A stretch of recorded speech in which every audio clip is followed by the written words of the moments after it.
Si Madam, namalan sa town. Ano dyan ang life? Walay ate. Ako dyan magkansya.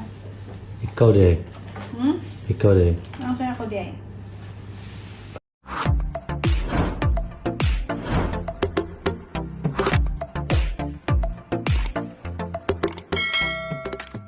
Kay Abad ipinasilip sa publiko ang simple at tahimik nitong pamumuhay ngayon kasama ang asawang si Paul J. Castillo at kanilang mga anak na sina Inigo at Joaquin.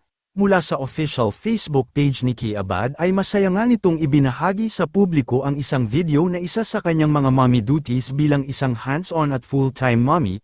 Sa naturang video na naibahagi ay mapapanood nga na kinukuhaan nga siya ng video ng mister na si Paul J. habang namamlansya ng kanilang mga damit. Makikita din sa video na napaka-maingat at napaka-pulido ni Kay Abad mamlansya ng damit na tila nakasanayan at na-master niya na nga itong gawin.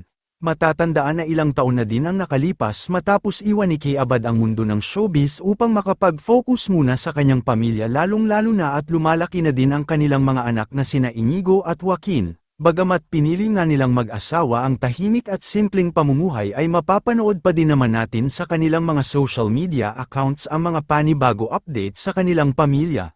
Narito ating panuurin ang iilang random videos mula sa pamilya Castillo. Si Madam, namalan sa town. Ano dyan ang life?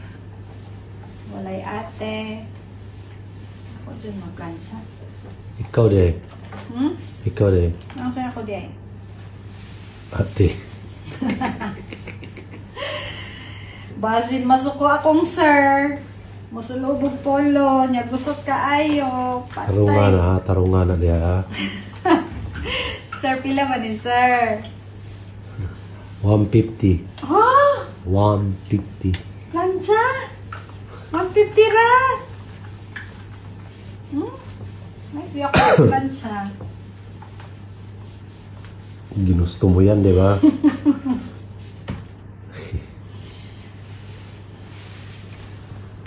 Kaya na.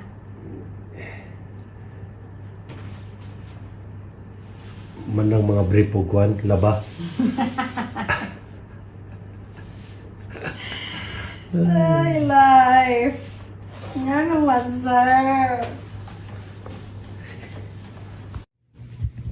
Okay guys, so ngayon, it's 12:25 a.m. here. Ayan, tulog na sila lahat. Ako, kakatapos ko lang mag-laundry. And after this, makakatulog na ako. Buhay Amerika. Ikaw lahat. Ay, saan ang aking mga katabang sa balay? I miss you guys. Ate Erna, Shane. Joke lang. Kaya naman. Ganyan talaga ang buhay sa Amerika guys. Ikaw ang gagawa lahat. Ikaw ang maglalaba. Diba? May Rolls Royce ka nga. Ikaw naman ang maglalaba. Pero at least naka Rolls Royce ka. At may payong. Oh well. Anyway, bukas ko na ito paplansyahin para makatulog na ako. So, good night guys. Kaliya ba, no? Dubli. Sarang. Kuya. Sige ha, kape na lang. Kuya. Mukha na yun, ulo ba ko ha? Kuya. Uy, kuya. Oh, kuya, oh. Kuya. Kamukha eh. Patay. Mahal kayo ni Sanana. Di na ako kapalitan eh. Di na dyan. Ano na lang? Kasi tawag ka na, kanang tarp? Loan na. Trapal, beto, gigamit na to sa una, Dre. Oh, kanang nabasag na Reused to, reused. Actually. trapal. Blue, no? Use, di ana na to, Dre. Reuse. Itong pag-ugat. Good job. Kanini, anak mo Good niya job, siya. kuya. Hindi. Kanini. Look. Tinuod di ay ang payo.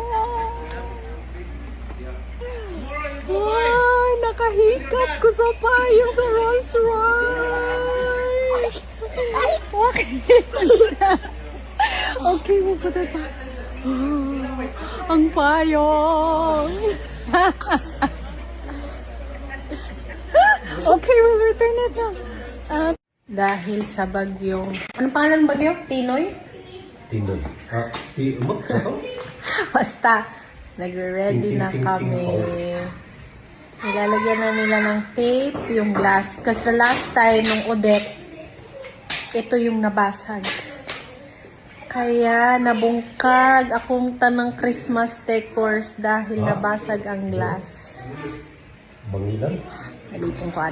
Panigri? Nalipong ko da. So there. Kuya, dito pa kuya. Kuyahin dito.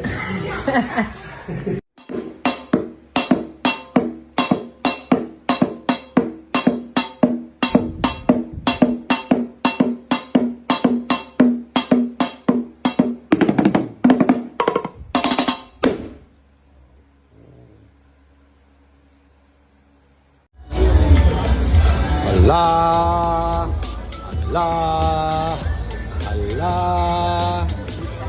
Unsa naman sad na? Baita. Atay. Atay. Yan ang itudluan akong anak.